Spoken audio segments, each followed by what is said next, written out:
BCom प्रथम वर्ष के विद्यार्थियों का प्रिंसिपल ऑफ बिजनेस मैनेजमेंट व्यावसायिक प्रबंध के सिद्धांत की क्लास में स्वागत है।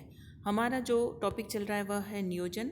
नियोजन का अर्थ, नियोजन की विशेषताएं, नियोजन के प्रकार और हम नियोजन के जो सिद्धांत है उसके बारे में चर्चा कर चुके हैं। आज हम पढ़ेंगे नियोजन के घटक, कंपोनेंट्स या एलिमेंट्स ऑफ प्लानिंग। किसी भी संस्था के अंतर्गत जो संस्था है वह अपने उद्देश्यों को प्राप्त करने के लिए नियोजन करती है। यह नियोजन जो है उसके क्रियान्वयन के लिए अनेक घटक या तत्वों की आवश्यकता होती है और इनकी सक्रिय भूमिका होती है। यह जो घटक है वह है, उनके बारे में हम पढ़ेंगे। तो सबसे पहला घटक है उद्देश्य या ऑब्जेक्टिव्स। उद्देश्य वे चरम बिंदु हैं जिनकी प्राप्ति के लिए कोई भी संस्था जो है वह कार्य करती है। तो संपूर्ण संस्था के प्रयासों को उसी दिशा में निर्देशित किया जाता है। जो लक्ष्य या ध्येय हैं जिनकी प्राप्ति के लिए संपूर्ण संस्था के साधन व उसके सदस्यों के प्रयास लगाए जाते हैं। उद्देश्य नियोजन का आधार है और ये उद्देश्य है जो नियोजन के निर्णयन के लिए या प्रबंधकों के मार्गदर्शन के लिए या कार्यों के लिए प्रमाप के लिए या प्रशासनिक नियंत्रण के लिए या अनुत्पादक कार्यों पर रोक के लिए या समन्वय के लिए या अभिप्रेरणा के लिए अति आवश्यक होते हैं। इन उद्देश्यों के द्वारा ही नियोजन पूरा किया जाता है। नियोजन की सफलता उस पर निर्भर करती है। दूसरा जो घटक है वह है व्यू रचनाएं या स्ट्रेटेजी। स्ट्रेटेजी जो किसी संस्था द्वारा अपने प्रतिस्पर्धी के जटिल एवं गतिशील वातावरण में उद्देश्यों को पूरा करने के लिए बनाई जाती है, उसे हम व्यू रचना कहते हैं। तो विपरीत परिस्थितियों में या विपरीत वातावरण में किस प्रकार से एक व्यवसायी अपने नियोजन को के लिए नीतियाँ बनाएगा, उसमें व्यू रचनाएं काफ़ी महत्वपूर्ण होती है। इन व्यू रचनाओं द्वारा आंतरिक व्यू रचनाएं और बाह्य व्यू रचना द्वारा जो है वातावरण का नियोजन किया जाता है और ये संस्था के उत्पाद, बाजार, वित्त आदि से संबंधित होती है, जिसके अंतर्गत अवसरों व खतरों का सामना किया जाता है। नीतियाँ या पॉलिसीज़। नीतियाँ वो पूर्व निर्धारित मार्गदर्शक होती हैं जो कि निर्णयन या नियोजन के लिए आवश्यक होती है। ये निर्णयन को मार्गदर्शन प्रदान करती है। नीतियाँ एक सामान्य कथन या विवरण होते हैं जो संस्था के अधिकारियों एवं कर्मचारियों का मार्गदर्शन करते हैं।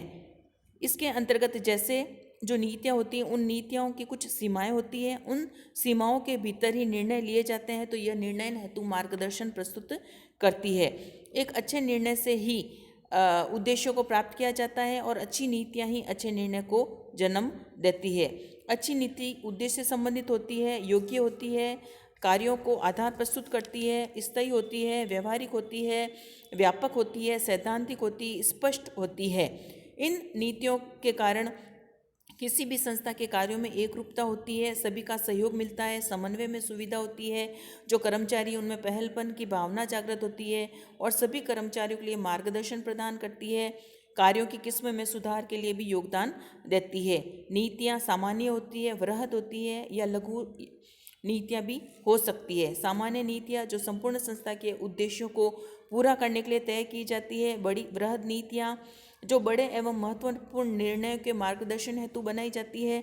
लघु या सूक्ष्म नीतियाँ जो विभिन्न विभागों की क्रियाओं को पूरा करने के लिए मार्गदर्शन करती है। नीतियाँ जैसे विक्रय नीति, क्रय नीति, वित्त नीति या श्रम नीतियाँ भी हो सकती है। नेक्स्ट है कार्यविधियाँ या प्रोसीजर। कार्यविधि किसी भी कार्य को करने हेतु निर्धारित की गई एक क्रमागत चरणों की श्रृंखला है, जिसके अंतर्गत उन विभिन्न चरणों की क्रमबद्ध श्रृंखला है जो विशिष्ट कार्यों को पूरा करने के लिए निर्धारित की जाती है। प्रत्येक संस्था में प्रत्येक कार्य को करने की पूर्व निर्धारित विधि होती है। जैसे किसी व्यावसायिक संस्था के अंतर्गत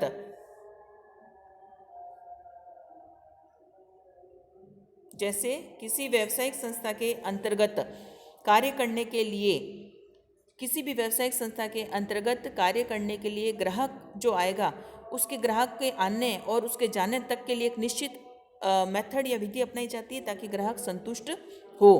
कार्य विधियों जैसे कॉलेज और विश्वविद्यालयों में एडमिशन के लिए भी एक विधि होती है।